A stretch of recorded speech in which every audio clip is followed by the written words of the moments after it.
বর্ষাকাল শুরু হয়ে গেছে আর বৃষ্টির কারণে তো এখন বাইক নিয়ে বের হলে মানে কোন সময় বৃষ্টি চলে আসবে তার কোনো ইয়ত্তা নাই। তো এখন এই জন্য ব্যাগে সবসময় রেইনকোট রেখে তারপরে বাইক চালানো লাগে।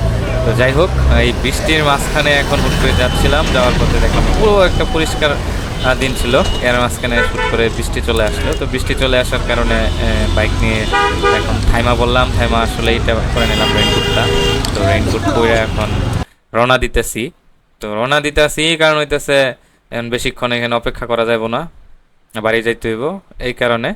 তো যাই হোক, এই বৃষ্টির সময়ে আসলে আমার কিছু কথা বলার ছিল, সেটা হচ্ছে আপনাদের সতর্ক করে দেওয়া, যেটা বিশেষ করে এই বৃষ্টির সময় আমরা অনেক সময় হেভি রাইড করি, কিন্তু হেভি রাইড করলেও এই আপনার এপ্রিল মে জুন এই 2-3 মাস আপনার কিন্তু খুব বেশি বজ্রপাত হয়।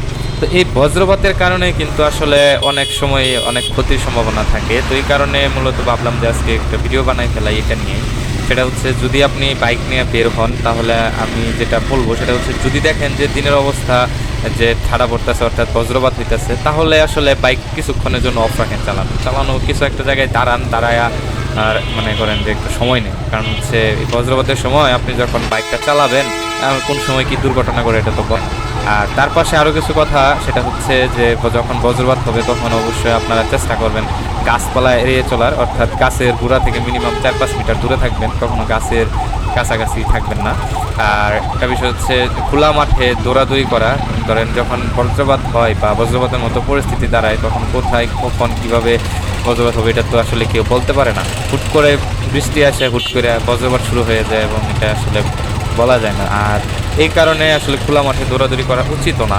কিন্তু আমরা যেহেতু বাইকার, তো বাইকারদের ক্ষেত্রে আমার কাছে মনে হয় যে সবচেয়ে প্রথম যে করণীয় সেটা হচ্ছে, আপনার যদি খুব তাড়াও থাকে তাহলে অন্তত বজ্রপাত কিন্তু আপনার সবসময় হয় না, দেখবেন একটা নির্দিষ্ট সময় অনেক বেশি বজ্রপাত হইয়া পরে বৃষ্টি পড়ে টা না, কিন্তু বজ্রপাতটা একটা নির্দিষ্ট টাইমে একটু বেশি হয়। তো এই সময়টুকু অবশ্যই একটা জায়গায় কোনো একটা ভালো এমন একটা জায়গায় যেখানে ধাতব জিনিস মনে করেন ধরা লাগে না, আপনি কোনো ধাতব জিনিস ধরলেন না, যেমন রড রেলি টেলি, অর্থাৎ আপনার কোনো সিঁড়ি রেলি কিংবা মানে যেগুলো ধাতব জিনিস আছে এইরকম কোনো জিনিসের মধ্যে ধরবেন না, না ধরে জাস্ট একটা জায়গায় দাঁড়ায় থাকবেন।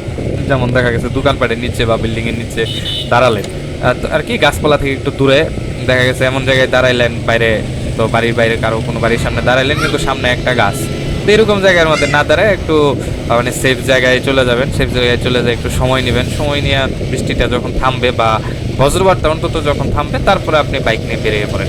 তো অলরেডি কিন্তু অনেকগুলো ভিডিও ফেসবুকে দেখলাম ভাইরাল হয়েছে, যেগুলো হচ্ছে আপনার খোলা মাঠে কাজ করতেছিল, এই টাইমে আপনার বজ্রপাত খেয়ে মানুষের মৃত্যু ঘটে গেছে। আসলে মৃত্যু যখন আসার তখন আসবেই, কিন্তু তারপরেও যখন যতটুকু সেফটি নেওয়া দরকার সেটুকু সেফটি অবশ্যই নেওয়া উচিত আমাদের। তো এই কারণে বলতেছি কথাগুলা। তো এই জিনিসগুলো আপনারা খেয়াল রাখবেন। আর দ্বিতীয় কথা হচ্ছে গিয়ে, যারা হাওরে কাজ করে কৃষক, দেখা গেছে তারা কিন্তু অনেকটা এইসব জিনিস কিন্তু মানতে চায় না।